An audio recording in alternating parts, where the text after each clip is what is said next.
Hi, welcome to Arts Alive. I'm Walt Height. So if you're seeing me up here for Arts Alive, you know that we're going to be talking about theater. So run and get your paper and pencil right now because you're going to have to take down a few important dates. Today we're going to be talking to the director and one of the cast members of the next show that's going to be coming up at Gallery Theater, Romeo and Juliet. And just to let you know, it's not your, I guess it's not your garden variety Romeo and Juliet. So with me today we have John Hamilton, who is the director, and we have Bella Eberly, who's in the cast. Welcome to the show. Thank you. Thank you. So John, you've been around the block here at Gallery. Remind me of a couple of things that you've done in the past here. Well, last Christmas I directed Christmas Carol at Gallery. Before that, I've directed Swimming in the Shallows, and then prior to that, you would have caught me in various productions, Oklahoma here, Edwin Drood there.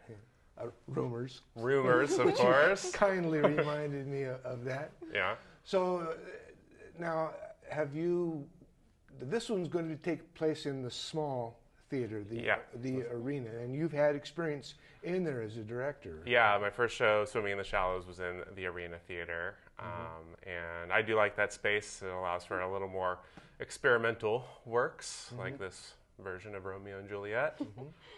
So we're going to be talking about that in just a second, but I also want to say hello to Bella Eberly. Welcome. Hi. Thank you. Now you're a product of McMinnville. Yes. And Go to school here. Go to school here, and you're a freshman. I am a freshman. At Yep. Mac High. So you're just sort of getting started in the theater realm. Yeah, I've been in a couple productions, and I hope that my journey kind of flourishes from here. Well, tell me what else you've done here at Gallery. My gallery debut was in Matilda the Musical as part of the ensemble, and then I was in Anne of Green Gables, and I played Diana Barry. And now I'm in this show. And who do you play in this show? I play Juliet, Capulet. Of course. Yeah, and so tell me about this show, John. Again, this is not your basic Romeo and Juliet we're talking about here. Right. This is Romeo and Juliet, Choose Your Own Ending, kind of styled after the old 80s Choose Your Own Adventure books, where at different points in the story, the reader, or in this case the audience, gets to choose the next path that the characters take. And as a result, there are basically 8 different stories that can be created by the audience's choices. 8? 8, yes. So as opposed to, you're not necessarily... Well, you are choosing your own ending. You're choosing the ending, however, you aren't aware of what ending you're going to get necessarily. You just know you're making a choice for the characters, and you're going to see how that plays out or what further choices that might lead to. So then when you're doing scene 1, you'll come to a point, Bella, are you in? Not in scene 1. You're not in scene 1? I'm not in scene 1. Okay, No. all right. Yeah, Romeo's character dictates all of the choices. So Romeo will turn to the audience and say, "What should I do at this point?" Oh, so he's the boss of the... Yeah. Oh, okay. Yeah. All right. So we get to the end of the first scene, And the first choice is, when he shows up to the Capulet party, should he pursue Juliet, like in the original play, or should he pursue his first love, Rosaline, who is the reason he went to the party in the first place? Okay. All right.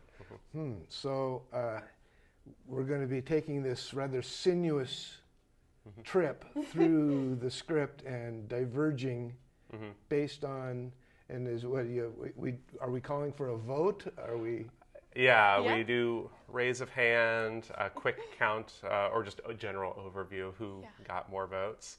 And then we let the cast know backstage, all right, here's the way we're going. So it's conceivable then that you might never do one scene if it never gets voted for? Does Romeo have veto power? We want to try to let the audience make as many choices as we can, but we're also thinking of some ways that we can make sure we get a little taste of everything. Yeah. maybe skewering the votes in certain ways. Stuffing the ballot boxes. Right, right. You know, that sounds interesting, to say the least. I looked at the script. It's flat out funny. And I noted that there were 135 pages of dialogue. Tell me what that's like, Bella, as far as learning lines goes. And you just kind of have to look through, highlight all your lines, and then you just repeat and repeat and repeat. And just going up onto the stage and trying to remember and base what you think your next line is off of someone else. And it all starts to kind of come to you. And there's a lot of repetition in various endings. Okay. Where only maybe a couple words change. And so the fates of the characters lie sort of in the audience's hand. So do any people actually, because of that, do any people actually exchange, like reverse, and I've got your line and you've got my line for this? Yeah. That does occur. We kind of see other characters take on some of Romeo's lines, but we see how those characters work with that dialogue and whether their personality would change the effect of those lines. Well, tell me a little about your personal journey with this show, Bella, as far as developing your character, the line load, and all of that. Give us a little rundown on that, would you please? I think Juliet's such a classic character, and she still in this show has a little bit of that innocence and naive. I mean, she's only 13. So oh, that's right. Those were the days. And so you kind of get to play with the naivety of love that's still in the original production, but then in all the different endings and different relationships with different characters, and how her different personalities can kind of show through each lines in the delivery with her cousin Rosaline or with Benvolio or with different characters. So I'm just curious, do you have a method you use for memorization? Do you have people try all different, they record their part, they leave gaps in recordings for their part, they maybe just walk around the room 50,000 times and repeat. Do you have a... I do. I go through a whole scene or a whole part of the show, and I repeat it and repeat it and repeat it and say all my lines over and over, and then in random downtimes during the day, I type it all into my notes app, line after line, or on Google Docs on my computer. In class or something, I just type out all of my lines to see, or write them all down, because writing is really good for memorization. I think writing them down has always been a real tried and true method of memory. First, I'm not sure why, even more so perhaps than typing them in. But for sure. So this is I would have to guess that this is probably the largest role that you've taken on for thus sure. far? I counted 284 lines throughout all the different endings. Wow. And they're not just, hi, how are you? They're like... Some of them are longer for some sure. Some of them are quasi, almost monologues, perhaps. So I want to hear about your cast. Who else do we have in this show? All right. Well, we've got Romeo is played by Soren Smithrud. And then... So we get some of the classic characters. Mercutio is played by Sarah Wright. Benvolio, Romeo's cousin, is Kylie Longacre. Then on the Capulet side, we've got Juliet here. We've got Rosaline, played by Olivia Caudell. Tybalt, Fearsome Tybalt, played by Ben Lapp. Lord Capulet's father, played by Stan Smith. Stan, yes. Then we have a couple extra characters. So there's County Paris, played by Danielle Ross. We've got a hybrid character of the friar / the nurse, depending on which path you're taking, played by Wade Moran. And then we also have the bard, kind of a narrator type special effects role, who helps kind of guide the audience through some of the scenes and choices, played by Adrian Martin. Okay, great. That's a great cast.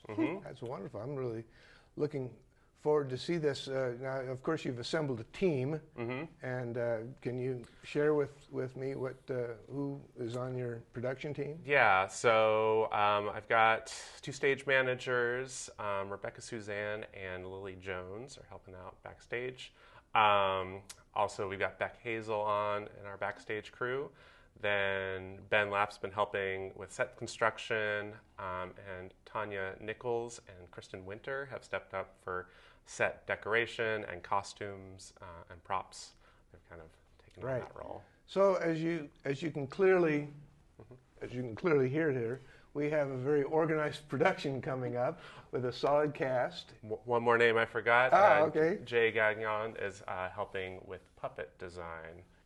Okay. Because we've always got to throw a puppet in there. Got to have a puppet in here. Okay, that sounds good. So we've got this great cast and a rock solid team behind the scenes. So I asked you to grab that pencil and paper before we really got things kicked off here. So what I want to now find out is when this show runs. It opens March 22nd. It runs until April 7th. It's Friday, Saturday, Sunday. Friday, Saturday evenings at 7:30, and Sunday matinee at 2.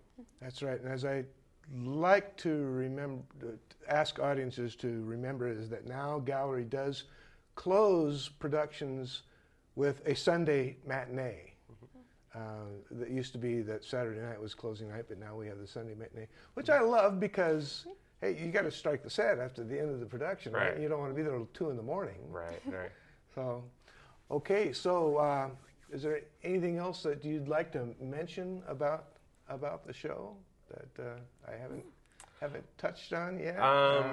No, I just hope you come and enjoy it. And if you want to see a different ending, there's nothing stopping you from coming back and seeing it again. You know, that's a good point.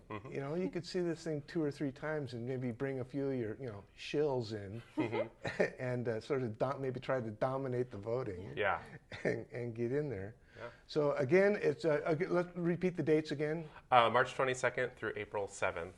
March 22nd Second. through April 7th. Yes. I think I got it just about. And of course, you can get tickets online at gallerytheater.org, or you can get them at the box office. You can call Gallery. They're 503-472-2227. So we're going to be seeing Romeo and Juliet, Choose Your Own Ending. This is going to be, I am absolutely positive, a phenomenally hilarious production at Gallery Theater in the Arena. So I would like to thank you for being here today. John, it's been a pleasure, as it always is, when you're stepping up to the plate to direct a show. And Bella, I'm not going to say good luck, but I will say break a leg, and some of the people also poke your eye out. It's also been added to the lexicon of curses to utter on before a production. So break a leg. Thank you. I hope you have a wonderful time in this production. And for Arts Alive, I'm Walt Height. I'll see you at the theater.